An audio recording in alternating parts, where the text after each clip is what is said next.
Good evening, ladies and gentlemen. My name is Asad Lalji. On behalf of the royal family of Gondal, Ashish Doshi, Honorary Director, and myself, welcome to a very special evening here at the Royal Opera House, Mumbai. As many of you know, that the Royal Opera House reopened in October of 2016 after a hiatus of 26 years. The response has been amazing from the city and our collaborators, many of whom are here today, so big thank you to you. And for those who are visiting us for the first time, a brief introduction about this iconic venue. Widely touted as Mumbai's cultural crown jewel, the Royal Opera House is India's only surviving opera house. Inaugurated in 1911 by King George V, was eventually completed in 1916. The space became a cinema in later years before closing its doors. Owned by the royal family of Gondal since the 50s, it was under the leadership and stewardship of the present Maharaja of Gondal, Shri Jyotendra Singh Ji, that it was restored. Today, it stands as a key performance and creative hub in the city's cultural landscape while being a premier heritage landmark. In fact, we received the Award of Merit in the 2017 UNESCO Asia Pacific Awards for Cultural Heritage Conservation. Once known as one of the finest theaters in the East, the Royal Opera House is coming back to its glory days with the aim of being one of the finest cultural venues to include a wealth of programming, not just for music and the performing arts, but the arts, culture, and design. Our curatorial vision is to bring diverse programming onto the stage, which includes supporting an all-important cultural vertical, literature. We've already hosted the Mumbai preview of the 2018 Jaipur Literature Festival with an inspired reading and performance by William Dalrymple and Vidya Shah. We celebrated Gallery Magazine's 20th year in publishing. We've launched on this very stage books of some of the most prominent and eminent authors, from Bachi Karkaria to Rajdeep Sardesai to Shobha Dey. Tonight, Literature Live, Avid Learning, the Royal Opera House, and Simon & Schuster celebrate the release of Clouds by novelist Chandrahas Chaudhary. You can look forward to an evening of reading, music performances, and art, all specially curated around the theme of clouds. Veteran actor Nasiruddin Shah will give a set of readings from the book. Singer-songwriter Geetu Unplugged will be accompanied by Kiyomi and will perform songs on cloud and rain. Vocalist Himali Vyas will perform a set of Gujarati, Hindi, and Marathi songs all around the same theme. Our art pop-up is in collaboration with the Sakshi Gallery, which you may have noticed in the foyer and upstairs in the lobby. So in case you haven't, I strongly recommend that after the discussion, please take a walk and see them. But before we begin this evening's proceedings, ladies and gentlemen, please welcome Anil Dharkar, founder, Literature Live, the Mumbai Literature Festival, to say a few words. What a beautiful audience in a beautiful theater. This is the first time Literature Live has come into the Opera House, and that's thanks to Avid and thanks to Asad, who run all the programs. Every time I've come here, and this is, I think, the fifth or sixth time, I say a grateful thanks to the royal family of Gondal, because, I mean, who would do all this, restore it to its original magnificence? And we should all be proud and express our gratitude once again.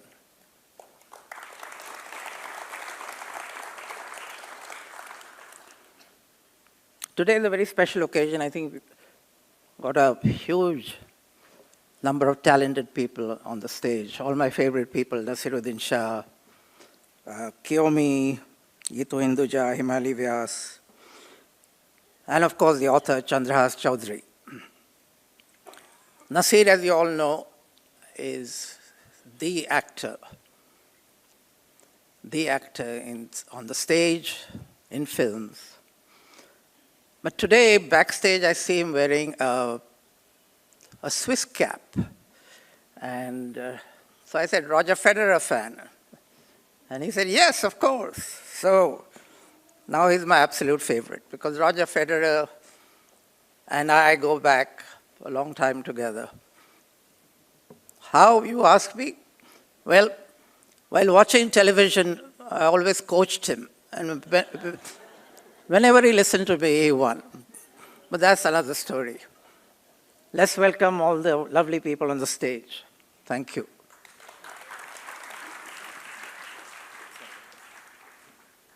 Thank you, Anil. Now I'm going to request Mr. Naseeruddin Shah and Chandrahas to come on stage to formally launch the book.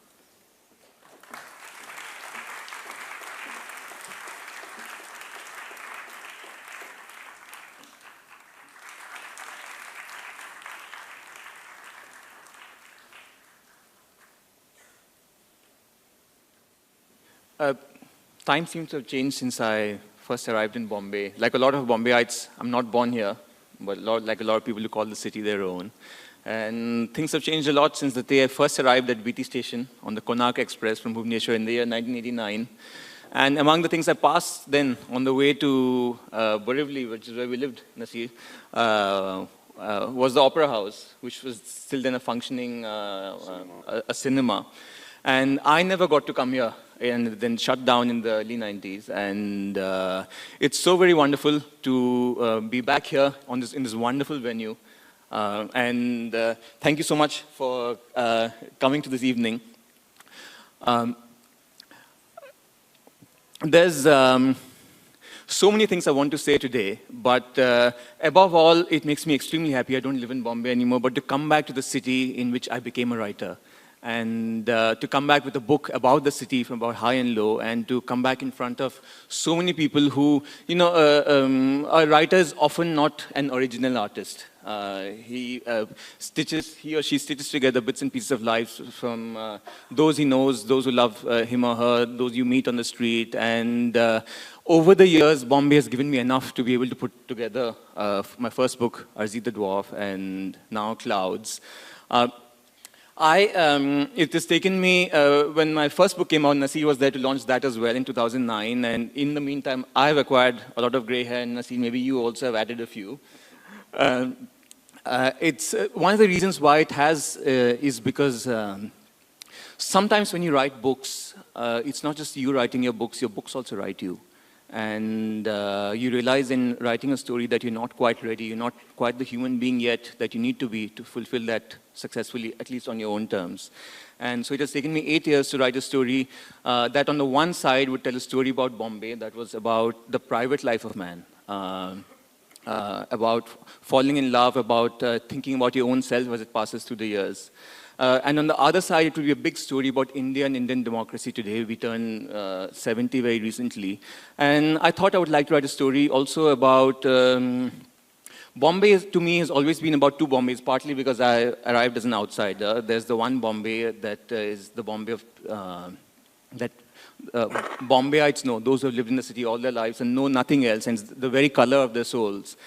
But Bombay is also new every year in the eyes of the people who arrive here every single day. And I thought I would like to write a story that took in both these perspectives on the city and write a double-sided story about Bombay today, in which you would move from laughter, pleasure, and reverie on the one side into politics, religion, and very deep discussion on the other. And I'm very, very happy when a writer reads his own material, it always becomes 20% less good, because that's not what we're trained to do. But when somebody who loves to read reads it, often becomes better. So in case you like what Naseer reads, please, you must sort of rescale your expectations down about 25%. That's how good it really is. It's always made better. There's two sides to the book, which Naseer, you're going to read a little bit from both of them. But before you start, do I not look Bombayite anymore? Have I become to Delhi? Yeah, the waistcoat kind of, but it's the wrong color. What should it have been? Pastels, gentle pastels, lime green, pink. Orange, saffron? No, canary yellow. There's a character in the book, a chief minister of a certain state, who also wears the right color waistcoats. Over to you, Naseer. Thank you, Chandrahas. Hello everybody, good evening. I'm really delighted to be here And I'm here out of admiration for Chandrahas and for writers in general. I have a great deal of awe because I know what a lonely and difficult job writing is. I've only tried it once in my life, and I don't know if I'll try it again. But I have the fullest admiration for anybody who can convey themselves as beautifully in words as Chandrahas does. So I'm going to read you first a selection from a piece called The Story of Cloudmaker. It's an extremely beautiful piece, and I think the allegory will be quite evident. I began with the story of creation, both of and by Cloudmaker, which I had never in my life told, only heard. At the beginning of time, there were on the earth only the sun, the moon, the stars, and the wind. For as long as he could remember, the wind had been roving over the surface of the earth, blowing above and through things, or carrying them along under the light of the sun and the moon. Sometimes he went on long gusting runs. Sometimes he slowed down and coasted like the birds in the sky. Sometimes his whistling breath reached the sun and the moon and moved them to different places in the sky. One day, in the middle of a great plain, the wind came upon a vast swelling on the earth's surface. It wasn't a mobile phone. It was a mountain. The mountain was full of tilted trees and curving streams. It was enchanted with bird song and animal cries, brooks and groves, dark and enclosed spaces where even the wind could not reach. The wind went no further but set himself to moving the mountain. Yet, no matter how much he blew, blasted, and bellowed, the wind could not budge the mountain. Rather, with every passing day, the wind fell further and further under her spell. The wind wound himself around the mountain for 1,000 days and nights, caressing her high and low, gently and then strongly, tickling her by blowing on her face and nuzzling her crevices. Finally, she gave in and let him do with her as he pleased. Another 1,000 days and nights passed, and with the union of the wind and the mountain, a son was born. A child, neither of the earth nor the sky, but somewhere in between. Nothing like him had ever been seen in the universe. Neither this nor that. He was called the Cloudmaker. He was never still, and no shape he took lasted more than a few minutes. His nature was movement like the wind or like a song. He was always at play in this world, so beautiful to begin with, and now even more so when he loped and twisted in the wide open sky, puffing himself up into clouds, rolling in the whistling gusts of his father, the wind, or drifting before returning to his mother, the mountain. But Cloudmaker never knew what his limits were. In this, he was like the beings he would later create. He was both wise and foolish, generous and greedy, like man. An only child, he soon longed for a kingdom different from that of his parents, for something that was his own work. One day, when not fully grown, he happened to bind together some loose stones with a paste of mud, straw, leaves, and rain, and carried it around with him within a gray, wet, nourishing cloud. A few months later, he was astonished to see the figure had come to life. Delighted, he set his creation down to walk on earth as man. Uy, one of the people listening to the story, murmured, "When man always comes from a woman's womb, why then in all the stories of creation do men keep emerging out of all sorts of other places?" I continued, "But then Cloudmaker saw that man too would be lonely, like he was if he had the earth all to himself, and so he made a woman with a slightly smaller boulder. He saw nearby, with a smaller boulder he saw nearby, and with what was left of the paste. He was delighted with his work, as was man. He set man and woman to work, to play, somewhat bound, somewhat free, right at the foot of the mountain so that he could always watch them. Very soon, the first man and woman were so engrossed in one another's company that they totally forgot about Cloudmaker, which caused him both pleasure and pain. In the meantime, when they found out what he had done, Cloudmaker's parents flew into a terrible rage, for it seemed that he might in time flood the entire world, not just with his clouds, but with his men. His parents wanted the world to remain silent and serene, just as it was at that time, and so they devised a terrible punishment. They cursed him that he would never grow up and always remain the same, a playful child, and that he would never find a partner or a companion in the universe, but remain alone. And they declared too that Cloudmaker's men and women could live only a little while in this world before their bodies would turn back to dust and mud. That for all their happiness in this world, they would suffer terribly from disease, pain, and death. Cloudmaker may have been saddened by his parents' curse, but he remained the same, a god of movement. For him, something that did not breathe, rise and fall, sing and play was not life. Even at night, when all the birds and animals would go to sleep and the earth would grow dark, and men and women and children would huddle around a fire at the foot of the mountain, he would come floating above them in swirls of mist and drizzle. And then, sorry, excuse me, and then he would pull away his own curtain, making his creations gasp with wonder when they saw how many million stars twinkle in the vast night, how many white rods, baskets and boats there were in the heavens, how perfectly round the moon was in a way that Cloudmaker's puffs of clouds could never be.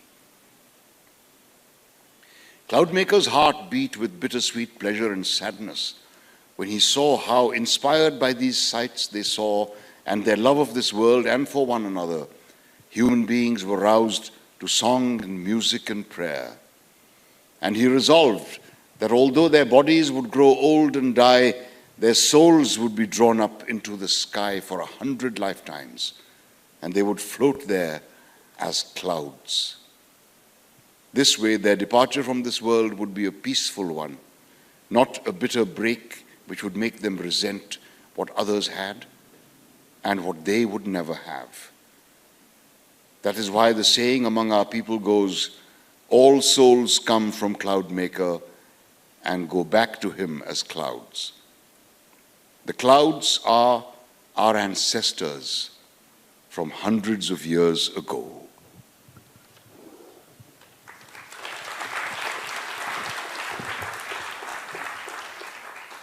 Thank you so much, Nasir. Your work as a novelist, first of all, there's some connection between novel writing and clouds. I mean, even your work as a novelist, your job is almost perhaps to have no job at all and to kind of drift about your own society, picking up different stories of a bit like a cloud in the sky.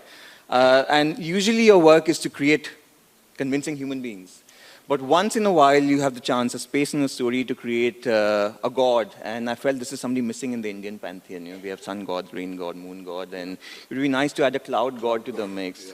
And make somebody who never had any particular shape but loved, it sort of connected also to the idea of Leela, continuously unfolding, which is also connects to the idea of theater and play. The idea that something opens out in time in front of your eyes, and that's what people watch and admire.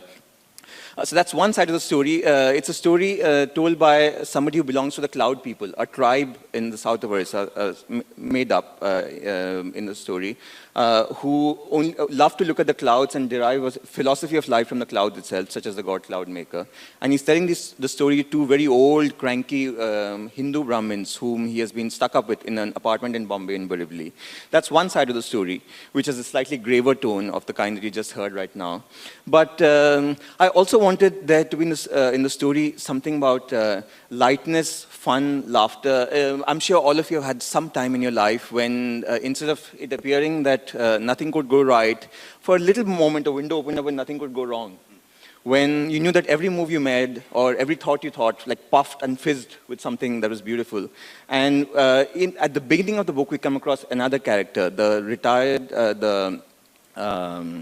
recently divorced Parsi psychotherapist, Dr. Farhad Bilimoria, who has been in his early 40s, recently his marriage is broken up, and he has found, despite being very excited about being single again, that in Bombay there really isn't that much room in your 40s to find someone new who are also single. And he's decided after 1 or 2 years of trying that it's no more of this. And he's a little tired of Bombay, and he's a little tired of the Indian mind, of hearing all these different kinds of complaints that he now feels he can predict. So we see him at the beginning of the book about to set off. It's his last week in Bombay, and the only person he loves, or only thing he loves in Bombay, is his vintage Maruti 800, Zelda. And he takes a little goodbye tour of Bombay. In the last week, I arrived in Bombay 6 days ago, and in a way, I also did the same thing, wandered around all the streets and cities that made me as a writer. But in the opening of the book, we see Farhad on his way around Bombay, looking around the city that he's soon about to leave. And Nasir, would you like to read a little bit from that? And then, yes. This is the first chapter of the book called Zahra. When, after squeezing her into a small space between a bus stop and a pushcart bearing grapes, I hopped out of my Maruti 800 Zelda. On this, the very last Thursday of our good times together, I discovered that the flat tire I had diagnosed was all a work of my imagination. For 3 long minutes, I, Farhad Bilimoria, had been chugging along on one side of the road in first gear, like my grandfather in the 1930s in his Morris Minor, while to my right, all the aggressive new money of Bombay zipped past on hot wheels. No flat tire here, oh no, just the tender concern of a high-grade Parsi man for his Parsi-owned car. In automobile years, as old as Queen Elizabeth, and like her, still classier than whatever came after. And now, the rush hour grime and frenzy that blew black and bilious upon my face and departing soul. After a lifetime inhaling the exhalations of our noxious city, lately named Mumbai by the nativist Marathas and Mumabi by me as a provocation to them, they didn't seem to notice.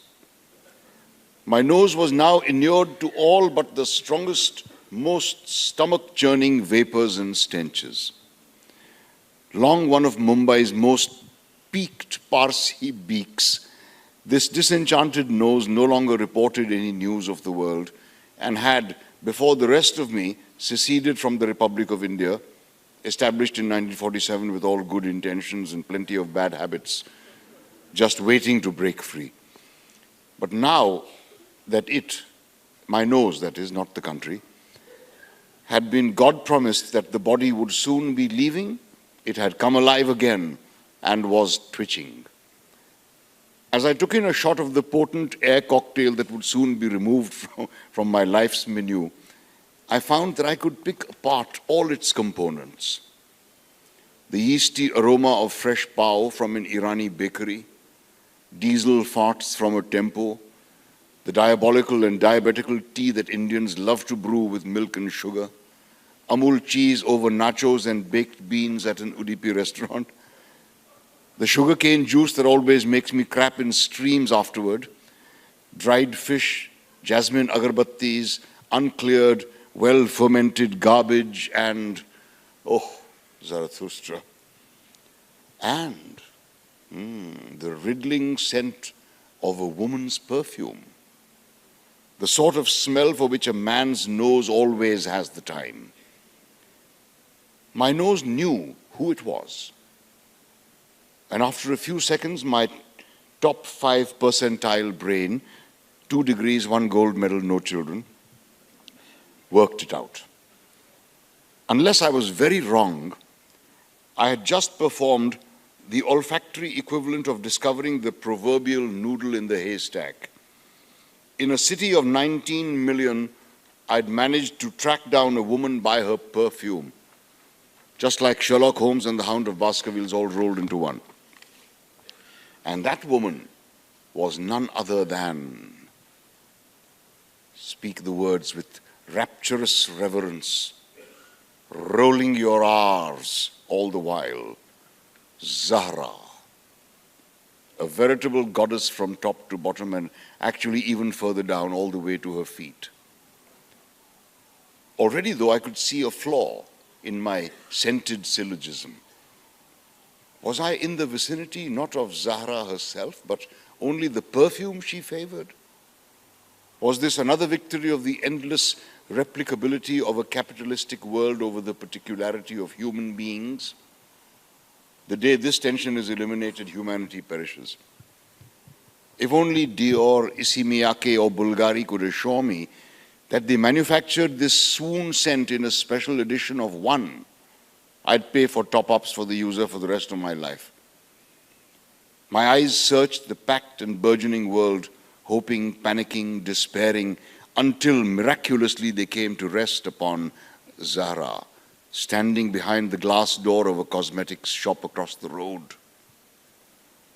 Hurrah for life, and hey-ho to the world. It struck me that for Zahra's perfume to linger in this odor-dense place, she must have crossed the road just before I had arrived, perhaps right in front of my nose. My eyes had certainly missed her. Zahra's back was to me, true, but there was no mistaking that back, possessed of more personality than so many faces that had come my way. I had studied that back, a sculptor's dream, with such wonder, such fascination, such longing, when all euphemisms are eliminated, such lust. 2 nights ago, when I had seen her for the first time at the Navjot ceremony of 12-year-old Neville, the grandson of Firoz and Freni Irani of Rustam Bagh, close friends of my late great mother and top benefactors of my psychotherapy practice.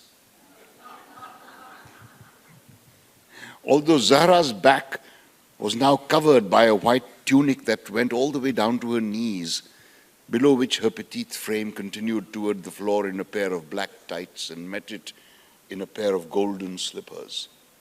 I knew exactly where that small beauty spot lay between those shoulder blades, for I had had many glimpses of it, courtesy the low-backed blouse she had been wearing 2 nights ago with a cream-colored gold-bordered sari. As escorted by a cross-eyed, buck-toothed relative, friend or lover, she shimmered across the grounds of Kulaba Agyari, arousing laughter and blood. But I could see into the whole of the shop. Zahra was alone this evening and there for the taking, or at least the talking. Nothing stood between us but 4 rows of the martial motorists of Bombay. Oh, delicious syllables. Zah, ra. Ra, zah. Zah, zah, ra, ra. Since I was a child, I've always had the habit of turning names around to see how they sound. Indeed, doing this to my own name, Hadfur, takes us right back to the origins of our species, to our long epochal night as monkeys. America, America, America. As soon as those R's began to roll, it seemed to me life began to roll. And even before I could reach America's generous shores, swelling with the tides of human desire, rippling with the possibility of a more perfect union, it was already offering me its toothsome goods right here at my doorstep in Bombay. Because I'd known, as soon as I'd heard Zahra speak the other night, that she either had lived or did now live in the States. And then I'd literally levitated when she'd revealed, during the 2 distracted minutes that we'd managed to spend together, bombarded on all sides by naturally exuberant Parsis, raised by good food and drink to their most boisterous, that she lived not just in any old place on that vast continent, but in San Francisco. And I'd said in return, with all the serenity of a bullet leaving a gun or a sperm its source, that, hey, that was the very place I was headed to next week. She was about to ask why, but just then her cock-blocking companion arrived and broke us up. And as we drifted away from one another, I knew that I had neither the confidence nor the cunning to circle back into her orbit again, and that there could lie many a slip between the Bombay cup of this evening and those Frisco lips and the fresco of Zahra and me in America. And when Zahra suddenly disappeared, why do beautiful women always leave parties before anyone else? Without me extracting from her either a telephone number, address, or neighborhood, and after Facebook yielded over 50 Zahras, I feared I would never see her again. And that had added a gloomy new note to my departure, even as I put the finishing touches on my 24 years of adulthood in Bombay, 23 years of ownership of Zelda, 15 years of marriage and then 2 as a single man, and 12 years of independent practice. The likelihood, therefore, of my running into Zahra again was even lower than that of my Gujarati clients paying their bills without asking for a concession. But there you have it. Every man deserves a lucky break at least once in his romantic life, and mine had come late, a few days short of my 42nd birthday. Entering the shop, I parked myself by the small section for men, conscious of a heart flutter, of my abs retreating inward from the waistband that enclosed them, and of some other fantastic goods given many names by the human tongue. One of the 2 attendants reluctantly disengaged himself from the beauty and then came over to the beast. But Zahra herself didn't turn. Not even when I asked for this shaving gel and that hair cream in the suave Anglo-accented Hindi that so impresses my clients and persuades them that I am the one. I heard her speak to the other chap about matters of great consequence, pH balance and exfoliation, in that husky voice that had given such depth of meaning to the pleasantries we'd exchanged the other night. How to move now? I was stumped. Where was that inspiration for which the Billimorias of Bombay, and before that Surat, and before that Persia, prior to the age of Islam, had been renowned for centuries? I found myself transported for the second time that evening into my half-pant years. In 1984, on Valentine's Day, as an ardent and echnatious schoolboy in braces, I'd given myself 10 minutes of the blackest indecision in a corner of the playground of Campion School before approaching a girl with the 4th and subtlest version of a note I'd written her. Too subtle, as her helpless laughter showed. The art of reading was in danger even then. I saw that the right way to deal with my latest challenge in romance was simply to have walked in, given myself 3 seconds and said, clear as a bell, like a real or Raymond's man, "Ah, Zahra, isn't that you? What a pleasant surprise." What if I went out again and got it right on take 2?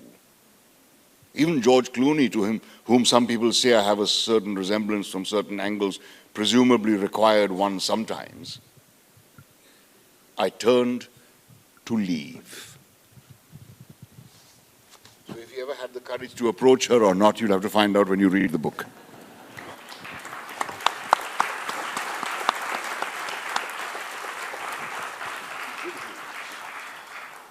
all those years of sitting at your desk in your lonely garret become worthwhile when you have someone reading out your words like this. And Nasir, it has never sounded better. Perhaps I could I don't know in what terms I could persuade you to come by for a drink every evening and just read out whatever work I've done in the day, and perhaps I will write books faster. I'll work harder from now on. Next year again, please. It'll be a bit of an effort to come over every evening to Delhi, you know. I'll even move back. Okay, thank you so much. One of my,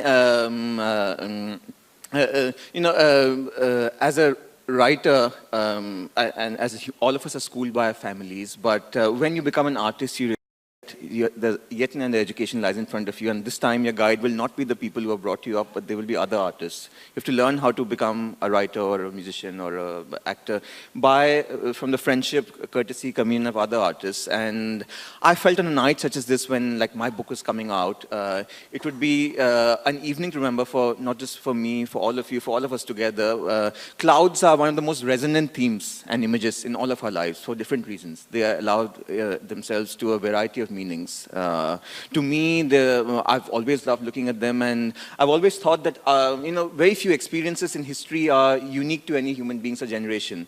We always feel that what we think or do is unique, but thousands of people have done it before us.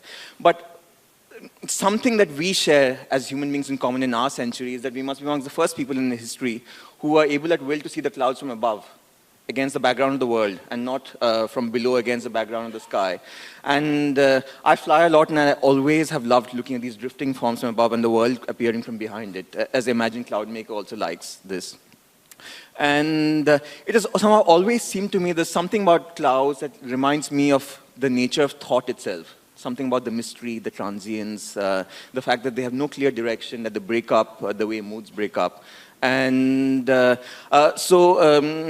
thought in this book I could make different cloud meanings for different parts of the story. Farhad has a more intellectual relationship to clouds, and he begins to think of a theory, sparked by love, he begins to think of a theory of the mind as modeled on clouds. Whereas on the other side of the story, you have the cloud religion. But some of the most beautiful cloud notes in our culture are have been struck by musicians. As clouds come to us in English, they often indicate something negative. My mind was clouded by doubt. We often have some connotation that is not entirely positive. But in India, clouds are harbingers and portents of romance, love, of new beginnings, of rebirth. And since we have a concert hall for today, kindly given to us and for a reading, I also thought it would be, and since we are in a city, part of which prides itself, most of it prides itself on the fact that there's no single identity, and that even Mumbai or Bombay is made up of different languages. I thought it would be very, very nice to have a cloud music night where different people sang cloud songs in different languages. And so after this, Nasir and I will go off stage, and you will have first, I even thought, since part of the book is set in Orissa, that we should have a song not just in Hindi, Marathi, or Gujarati, or English, but in Oriya as well. So thank you all for making, I know that while we scheduled the launch on a holiday, it must have been trouble for some of you, because this is precisely the day in Bombay when you want to stay at home and not come out in the evening all the way to South Bombay. But so thank you all for coming, and I thought after the book, we would have the other arts of the city and the other languages of the city come on. And so we are going to have, first of all, Geetu Hinduja singing a small set of cloud songs. And after that, Himali Vyas singing so and doing so. And they will have little things to say to you about the book as well and about what they're singing. And I hope you will enjoy the music, and see you later. Nasir, thank you very much. Thank you to the author, Chandrahas Chaudhary, and the great actor, Mr. Nasiruddin Shah, for bringing this wonderful prose alive. Ladies and gentlemen, please do give them another round of applause.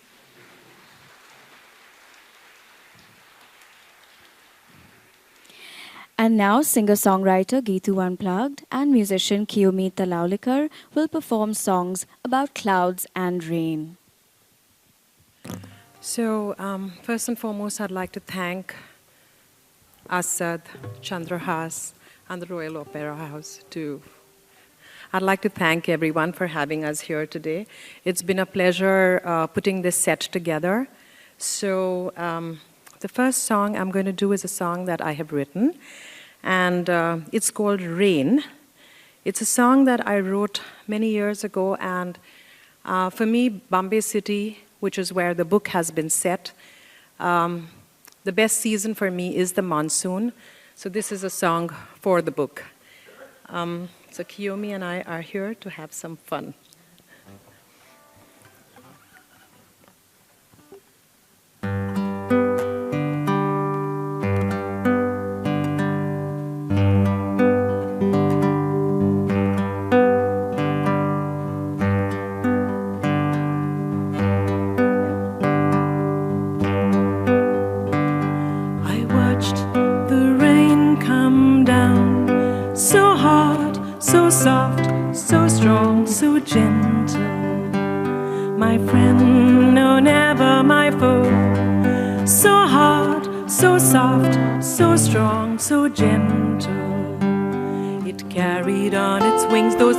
Memories of pain. I used to walk in the rain, on the greens, in the slush, in love and in lust.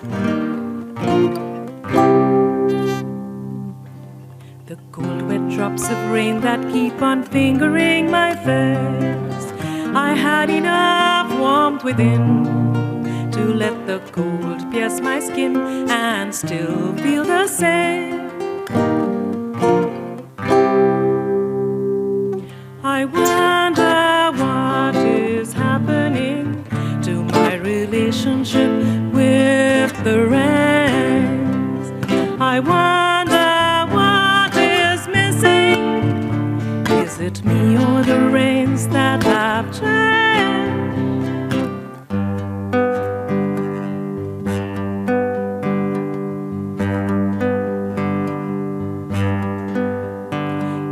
Down the same old way, so hard, so soft, so strong, so gentle. My friend, no, never my foe. So hard, so soft, so strong, so gentle. But me, I've changed, the warmth has gone. I cannot walk in the rains, 'cause I am scared, so very scared of being washed away. But me, I'm here waiting for the sound, the pitter-patter of the rains, to feel the same as I felt before, instead of only pain.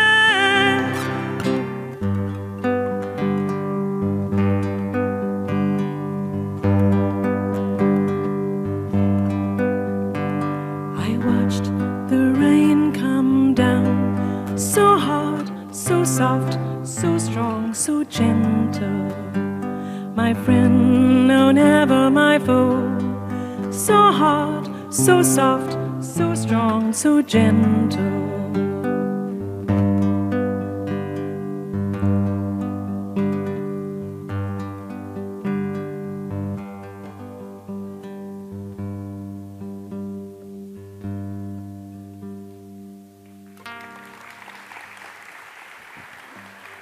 Thank you very much. The next song is a song for Chandrahas's mother, actually. I believe she sings it beautifully, so I'm a little afraid to do it because I have a lot to live up to. And but we've put together this Uriya song that Chandrahas introduced me to. It talks about Lord Jagannath and how he is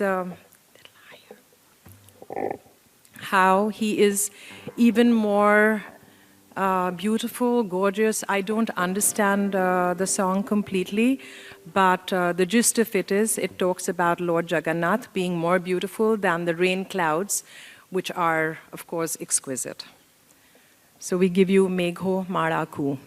And forgive me for the mistakes I might make in the pronunciation, but I know I've tried my best.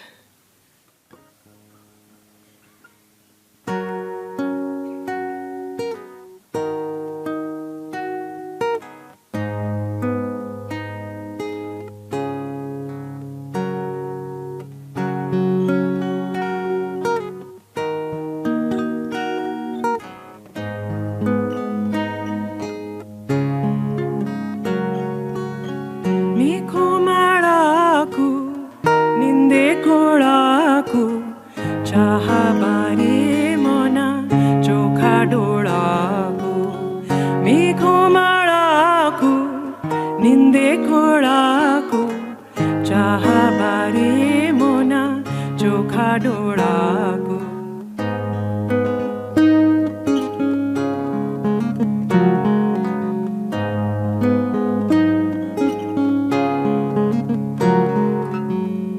ए भव शरीरते तारी गले भक्ते आश्रय करी जरा नाम बेड़ाको ए भव शरीरते तारी गले भक्ते आश्रय करी जरा नाम भेड़ाको सदा शिव हरा होइले ओ मोरा कोड़े धरी छन्ती गिरी बाड़ाको गुन्थी माड़ाको पिंडी गोड़ाको नाम जापू छन्ती कोड़ा ढोड़ाको मेघो माड़ाको निंदे कोड़ाको चाहा बारे मोना चोखा डोड़ाको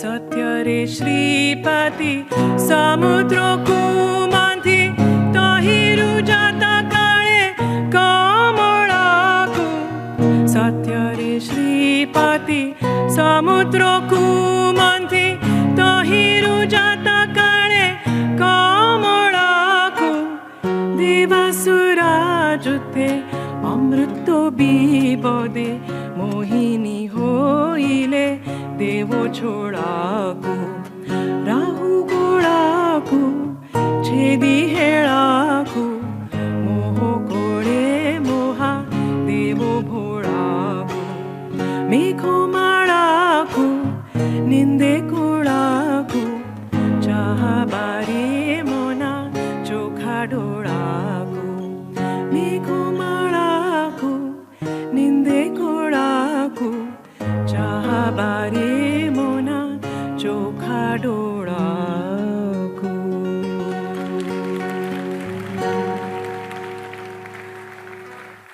Thank you so much. And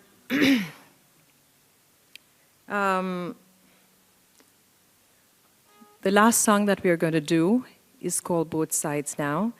And this echoes perhaps some of the sentiments going through the protagonist's mind while he's moving from Bombay to San Francisco. So we give you the cover of the song by the greatest singer-songwriter of all time, Joni Mitchell. We could.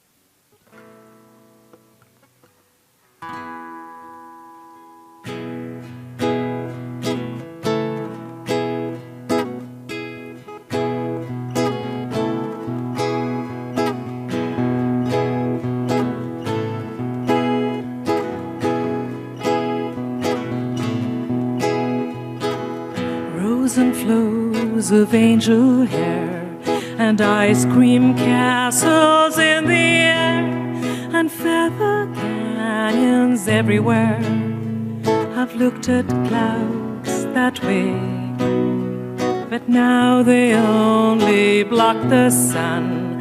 They rain and snow on everyone. So many things I would have done, but clouds got in my way. I've looked at clouds from both sides now, from up and down, and still somehow it's clouds' illusions I recall. I really don't know clouds at all.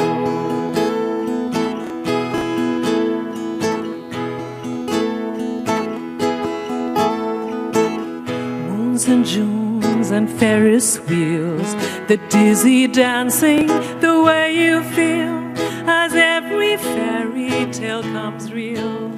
I've looked at love that way, but now it's just another show. You leave them laughing when you go, and if you care, don't let them know. Don't give yourself away. I've looked at love from both sides now, from give and take, and still somehow it's life's illusions I recall. I really don't know love at all.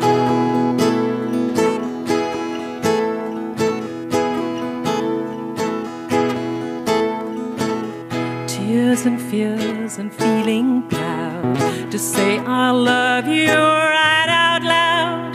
Dreams and schemes and circus crowds. I've looked at life that way.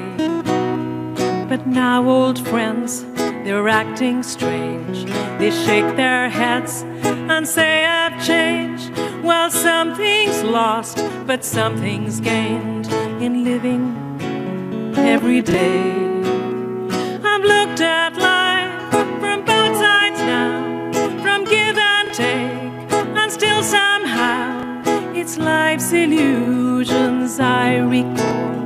I really don't know life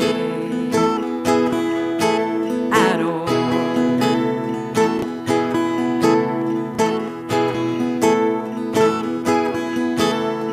I've looked at life from both sides now, from up and down, and still somehow it's life's illusions I recall. I really don't know life at all.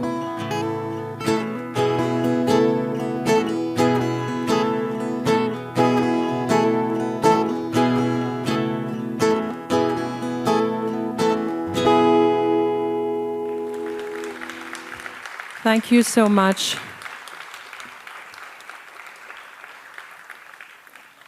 My friend and partner in crime, Kiyomita Laulikar.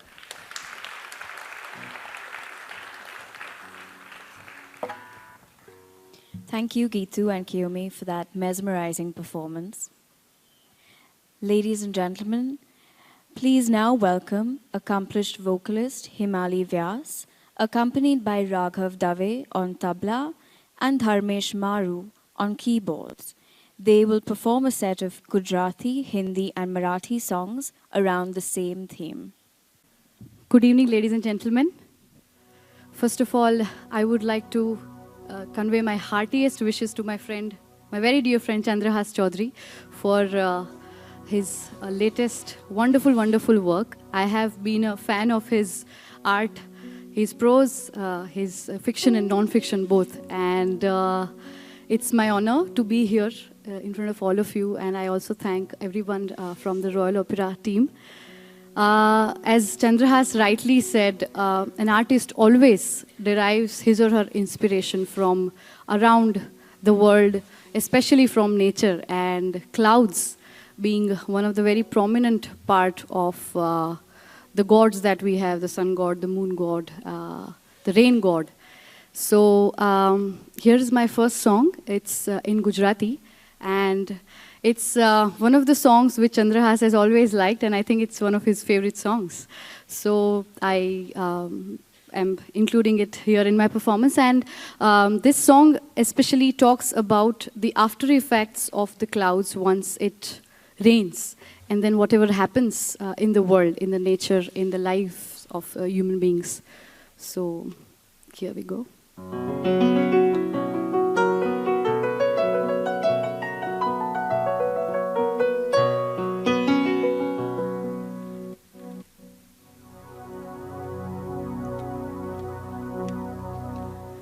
Ah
रे म पा धरती ना हैया धबकावती गई, धरती ना हैया धबकावती गई, धबकावती गई, धबकावती गई। वादड़ी बरसी ने चाली गई, वादड़ी बरसी ने चाली गई, वादड़ी बरसी ने चाली गई।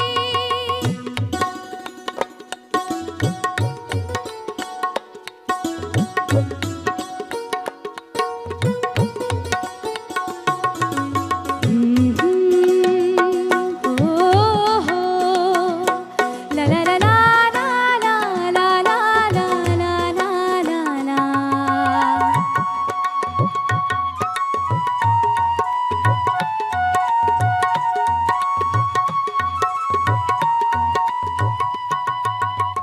कुदरत मालीला छम रंगोरे लावती, मधुर मधुर भींजवती गई।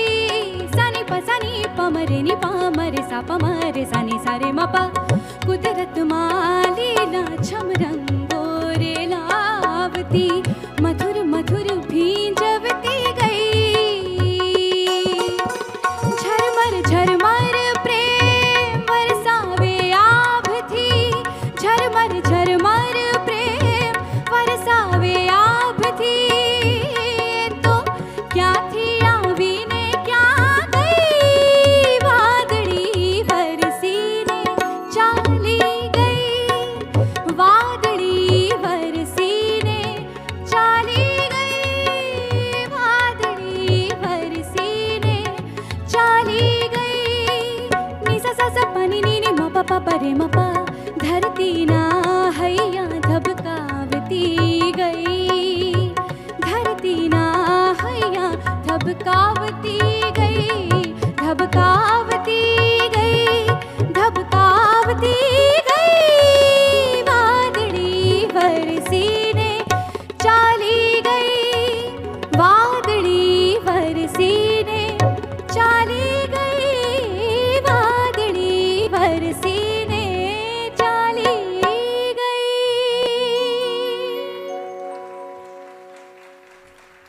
Thank you. The next song is in Marathi, and it depicts the very nature of clouds, relating it with the state of mind.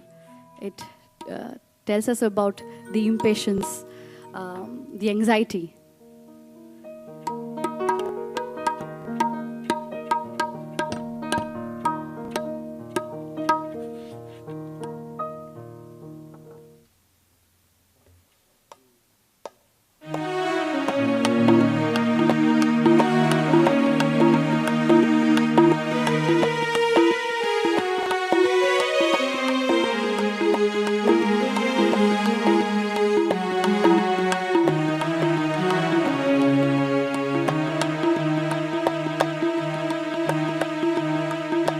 अधीर मन झाले, मधुर घन आले, धुक्यातुनी नभातले, सख्या प्रिया सरीतुनी सुरेल धुंद स्वर हे आले, मधुर घन आले, धुक्यातुनी नभातले, सख्या प्रिया सरीतुनी सुरेल धुंद स्वर हे आले, मधुर घन आले।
गगन भरी झाले अधीर मन झाले मधुर घन आले धुक्यातुनी नभातले सख्या प्रिया सरीतुनी सुरेल धुंद स्वर हे आले मधुर घन झाले अधीर मन झाले मधुर घन आले.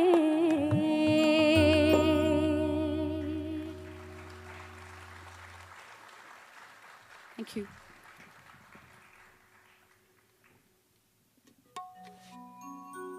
And the last song that I'm going to perform, it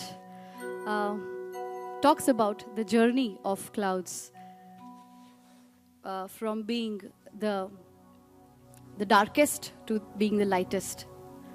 And it's called Badal Umad Bad Aaye. It's the journey within and the journey outside.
बादल उमड़ बड़ आए बादल उमड़ बड़ आए बादल उमड़ बड़ आए बादल उमड़ बड़ आए.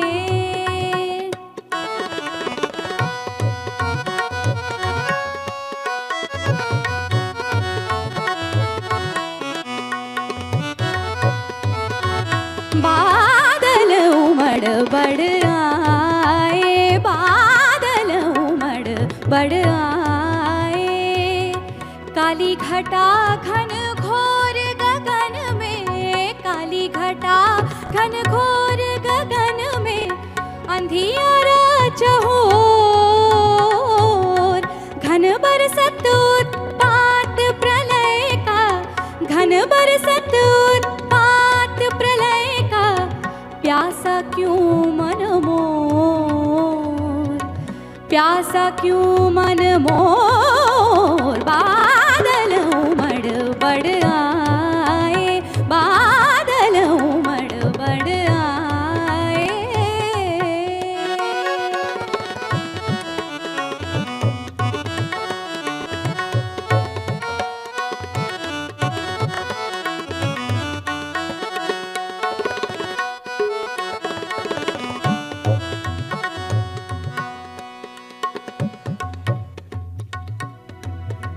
रवि उज्ज्वल प्रज्वलित गगन में रवि उज्ज्वल प्रज्वलित गगन में प्रज्वलित गगन में गगन में गगन में गगन में रवि उज्ज्वल प्रज्वलित गगन में कणकंकृत मन मोर कणकंकृत मन मोर जय मंगल जय घोष गगन का जय घोष गगन का.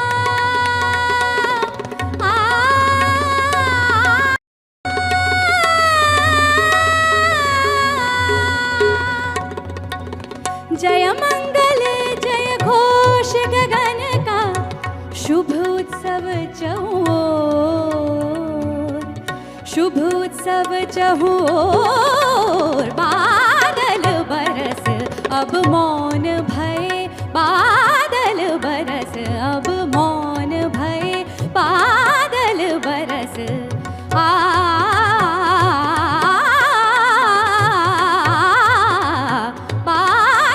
बरस अब मौन भय बादल बरस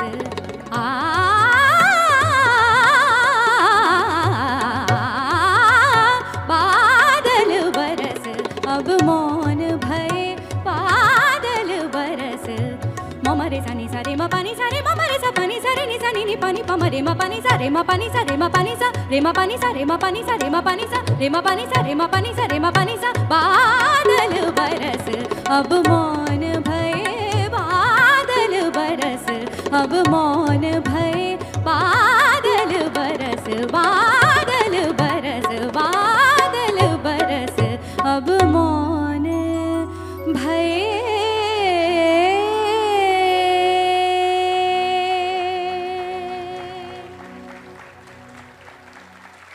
Thank you. Ladies and gentlemen, I hope you've had a good evening. For me, it's a very emotional moment to come back to the city where I grew up and learned how to write. I also want to say thank you so much to Nasir for delivering a reading that sort of like has restored my faith in myself. I don't write so badly, do I? Last of all, for evenings such as this to proceed seamlessly in such a wonderful manner, it takes a lot of hard work, and so none of this would be possible without the help of Asad Lalji, Abbott Learning, and the entire team who manage the Opera House and have been working for months, actually, from November onwards when I first came here to set up this event. Before they'd even seen my book, they had to sort of take it on trust that I'd written something halfway decent.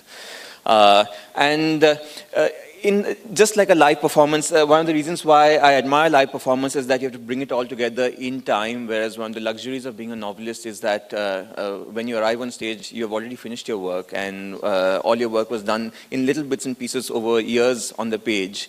But a very important figure, therefore, in novels is the reader.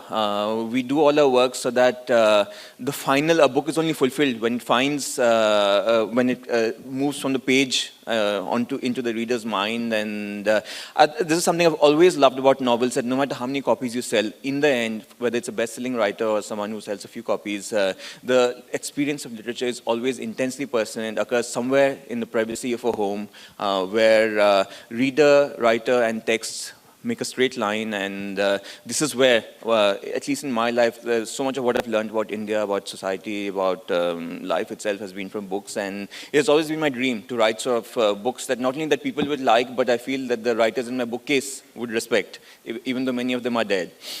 That's all I have to say. I will leave Asad to say a few words, and I will be signing copies of my book afterwards. I was supposed to Thank say. you so much.